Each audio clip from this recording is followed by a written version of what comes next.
पेन्शनबाबत नवीन update आहे. March 2026 pension संदर्भात महत्त्वपूर्ण अपडेट आहे. मार्च 2026 चे राज्य कर्मचाऱ्यांचे वेतन किंवा पेन्शन संदर्भात महत्त्वपूर्ण अपडेट खालीलप्रमाणे आहे. तर पाहूयात.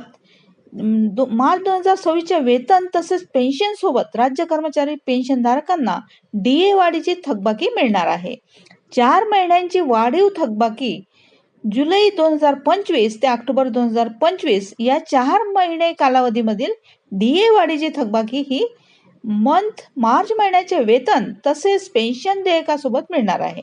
आता याकरिता 3% DA वाढीचे तक्ते संबंधित आहरण संवितरण अधिकाऱ्यांनी तयार करून ठेवायचे आहेत. सदर 4 महिने DA वाढीची रक्कम ही माहे मार्च पेड इन एप्रिल वेतन पेन्शन देयकासोबत अदा करण्यात येणार आहेत.